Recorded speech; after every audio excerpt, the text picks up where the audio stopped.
Қайырлы күн баршаңызға. Бүгін сіздерге 4-ші сынып математика сабағынан 131-ші сабақ қос теңсіздіктер тақырыбын сіздерге түсіндіретін боламын. 1 мен 11-ші есептер. Бірінші есебімізде берілгенде өрнектерде есептеп жауаптарын кестеде көрсетілген тәртіппен орналастыр деген екен. Ғарыш кеңістігінің ондағы нысандар және жұлдыздар галактикадағы болатын өзгерістерді зерттейтін ғылым қалай аталады дейді. Міне есептерді шығарғаннан кейін жауабы әріптерді тұс-тұстарына жазған кезде дәл осылай астрономия деген сөз шықты. Екінші есебімізде дәптеріңе теңсіздікті шешімдер жиынын жаз және сан сәулесіне белгіле деген екен.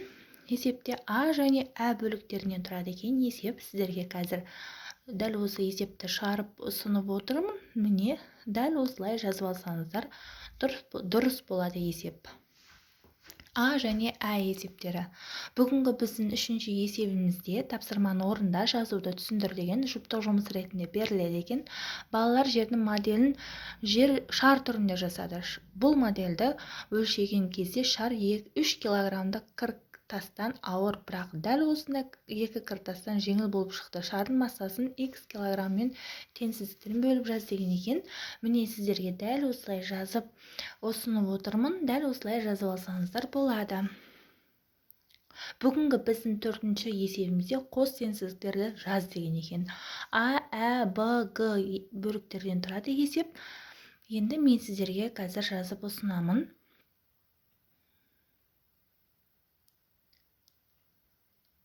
Міне А, Ә, Б, Г есептерін дәл осылай жаздым. Сіздер дәл осылай көшіріп алсаңыздар болады. Бүгінгі біздің 5-ші есебімізде жұптық жұмыс ретінде берілген теңсіздіктерді оқы, қос теңсіздікті және екі теңсіздікке ауысыздар деген. Міне есеп осылай шықты. Дәл осылай жазып алсаңыздар болады. Бүгінгі біздің 6-ші есебімізде топтық жұмыс ретінде берілген дәптеріңе сан сәулесінсіз сандарды белгіле. Сан сәулесіне белгіленген сандар жиыны мен шешімдер жиыны сәйкес келетін қос теңсіздікті жаз деген екен.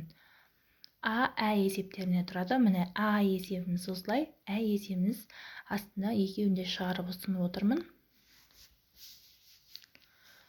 Бүгінгі біздің 7-ші есебімізде теңдеуді шеш деген 2 теңдеу беріліпті. Екеуі де күрделі теңдеу болып есептелінеді.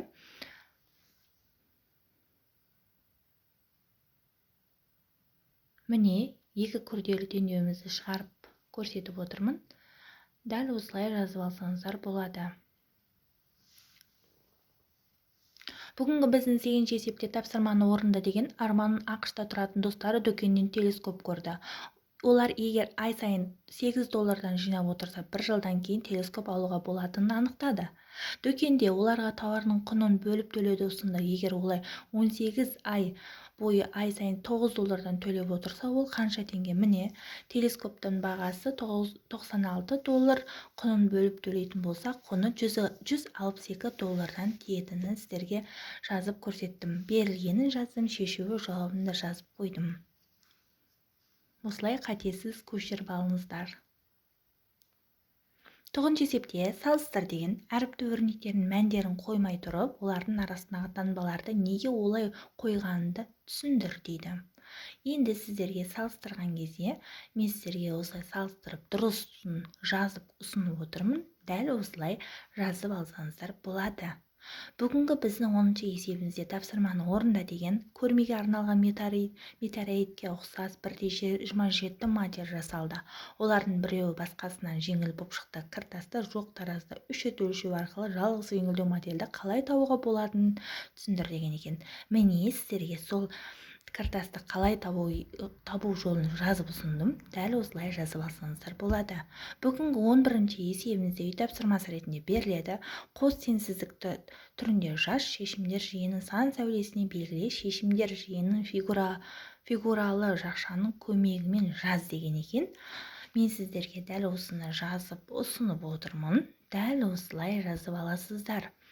Бұл осы есептер, бүгінгі есептер сіздерге ұнаған болса, лайк басып, комментарий жазып, арнама тіркеліп кетіңіз.